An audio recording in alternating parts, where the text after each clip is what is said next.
आप सब बच्चों को एक सूचना बताया जा रहा है और आज 23 मार्च है ना। तो भारत सरकार का तुगलकी फरमान जारी हुआ है कि आप सब बच्चों का विद्यालय फिर बंद किया जा रहा है क्योंकि कोरोना बढ़ रहा है। शांत रहिए कि आपका विद्यालय आज से 31 मार्च तक विद्यालय बंद रहेगा, ठीक है।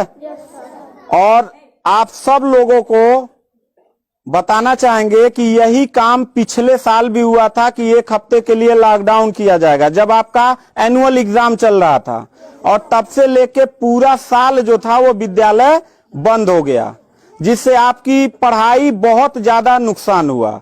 और इस साल जब विद्यालय खुला, आपने किताब कॉपी अपना सारा व्यवस्था कर लिया, तब हमारे तुगलकी फरमान जो हमारे सरकार हैं वो अब आदेश कर दिए कि अब फिर जो है कि ये विद्यालय फिर बंद होगा।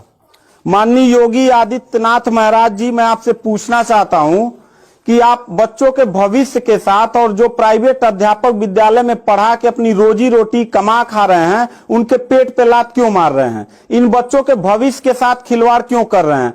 ठीक है, कोरोना अगर बढ़ रहा है, विद्यालय बंद था, पूरे साल में किसी एक अध्यापक ने, किसी एक प्रबंधक ने कभी भी विद्यालय खोलने के लिए कोई धरना प्रदर्शन नहीं किया और हम लोगों ने पूरा सपोर्ट किया। लेकिन बीच में अगर कोरोना फैल रहा है तो मैं आपसे पूछना चाहूंगा कि जब गोरखपुर महोत्सव आप करा रहे थे तब कोरोना फैल नहीं रहा था। जब आप आके यहाँ पे इलाहाबाद के प्रयागराज में कुंभ का मेला लगवा रहे थे तब कोरोना नहीं फैल रहा था, जहां पे करोड़ों लोग स्नान करने गए। और अभी हरिद्वार में महाकुंभ का आयोजन आप करवा रहे हैं तब कोरोना नहीं फैल रहा है। बिहार में चुनाव हो रहा है तब कोरोना नहीं फैल रहा है। और विद्यालय जो बच्चों का सबसे देश की रीढ़ की हड्डी होते हैं, जिनकी बुनियादी शिक्षा, प्रारंभिक शिक्षा आप बिल्कुल बर्बाद कर दिए हैं पिछले 2 साल से, और अब जाके फिर लॉकडाउन आप लगा रहे हैं।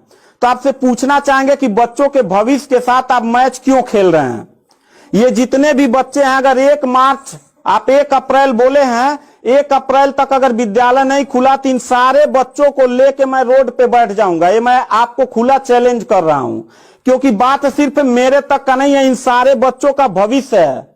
और इन सारे बच्चों का भविष्य आप लोग अंधकार में डाल रहे हैं। आप लोग खुद नहीं चाहते हैं कि देश का बच्चा पढ़े, पढ़ के कुछ लायक बने। आप लोग अपना, जब रैली निकालना रहेगा, चुनाव रहेगा, तो कोरोना आपके पास नहीं रहता है। और जब आपको लगेगा कि आपके विपक्ष में लोग खड़े हो रहे हैं तो आप कोरोना का ड्रामा करा के विद्यालय को सबसे पहले आप बर्बाद कर रहे हैं।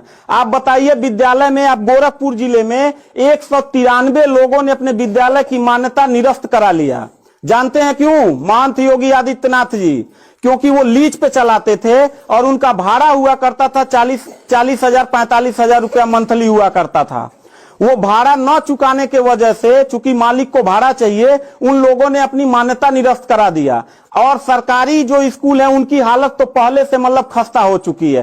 तो ऐसे कंडीशन में गार्जियन करे तो क्या करे, और हम अध्यापक करे तो क्या करें? ये जितने भी 16-17 स्टाफ हैं, इन सब लोगों की रोजी रोटी चलती है इन बच्चों के और इस विद्यालय के संस्था से। आप लोग हमारे पेट पे प्रहार कर रहे हैं, हम लोगों के व्यवसाय से प्रहार कर रहे हैं। अगर आपको लग रहा है कोरोना है, ठीक है, विद्यालय बंद कर दीजिए, तो आप ये भी अपनी नियत को साफ करिए कि कुंभ का जो मेला, महाकुंभ का लगवाने वाले हैं, उसको भी कैंसिल कर दीजिए। और जो गोरखपुर महोत्सव और गोरखनाथ का मेला लगवा के आप ड्रामा करवा रहे हैं, वो भी बंद करवाइए। यानी आप खुद नियम का पहले फॉलो करिए, हम लोग नियम को फॉलो करने के लिए तैयार हैं। अगर लास्ट में जाते जाते यही कहेंगे, इन बच्चों को, चेहरों को देखिए, इनके माता पिता ने सारे बच्चों का, किनका मोबाइल बज रहा है, साइलेंट कर लीजिएगा सर। इन सब बच्चों के माता पिता ने, बच्चों कितने लोगों ने आप किताब कॉपी अपना सारा कंप्लीट कर लिए हो? पता है, एक एक बच्चों की किताब कॉपी 2-2 हजार रुपए की आती है। आप फिर लॉकडाउन लगा दिए, इनकी पूरी पढ़ाई बर्बाद हो गई। अब यानी आपने 1 हफ्ते का लगाया है, आपकी नीयत पे तो मुझे 100% विश्वास है ही नहीं है कि आप करोगे क्या। आप पूरे साल पढ़ाई बर्बाद करोगे। हाथ नीचे करिए। अब ये बच्चे करेंगे क्या? किताब लेकिन के गार्जियन करेंगे क्या? हम लोगों ने पूरा कोऑपरेट किया सरकार को। जितना दिन लॉकडाउन लगा था उतना दिन का मैंने पूरे सभी विद्यालय के लोगों ने शुल्क माफ कर दिया, क्योंकि गार्जियन के ऊपर कोई लोड न पड़े। हम लोगों ने टीचरों को पेमेंट नहीं किया, क्योंकि हम लोगों ने जब फीस नहीं लिया तो पेमेंट कहां से करें। हम लोगों ने पूरा सरकार का साथ दिया, जितना हो सकता था सब लोगों ने साथ दिया। लेकिन अब इतनी कंडीशन होने के बाद, विद्यालय खुलने के बाद आप लोग विद्यालय बंद कर रहे हैं, ये बहुत ही गलत कर रहे हैं। और आपका पॉलिटिकल जो फंडामेंटल जिस पे आप चल रहे हैं कि जिन नियतों पे आपका बर्बाद होने वाला है, मैं लिख के आपको दे दूंगा कि अगर फिर से 1 अप्रैल के बाद, ठीक है, अगर 1 हफ्ते के रोकने के बाद कोरोना भाग जाता तो मतलब 1 हफ्ता आप बंद कर लीजिए, बिल्कुल हम लोग 1 हफ्ता नहीं पढ़ाई कराएंगे। लेकिन अगर फिर साल भर का ड्रामा आपने किया तो निश्चित तौर पे याद रखिएगा कि तानाशाही उतना ही अच्छा लगता है जितना तानाशाह के अंत होने का समय ज्यादा दूर हो, और आपका समय बिल्कुल नजदीक आ गया है। तो मैं उम्मीद करता हूं कि आप ये काम बिल्कुल मत करिएगा। 1 अप्रैल के बाद अगर विद्यालय फिर से आप बढ़ाएंगे तो इन सब चेहरों को देख लीजिए और इनके गार्जियन को लेके, अपने पूरे स्टाफ को लेके जिले से लेके मैं प्रदेश लेवल तक धरने पे बैठूंगा, इस बात को याद रखिएगा। क्योंकि सवाल यहां सिर्फ मेरे रोजगार का नहीं है, मेरे जितने सहपाठी और जितने मेरे कर्मचारी लोग हैं और इन बच्चों के पढ़ाई का भविष्य का सवाल है। तो मैं इन बच्चों को लेकर धरने पे बैठ जाऊंगा, और जरूरत पड़ा तो असंवैधानिक भी हो जाऊंगा। इसी के साथ मैं सरकार से रिक्वेस्ट करूंगा कि अगर 1 हफ्ता में बंद करने से कोरोना भाग जाता है तो हम सब लोग आपके साथ हैं, अगर नहीं भागता है तो 1 अप्रैल से छोड़ दीजिए।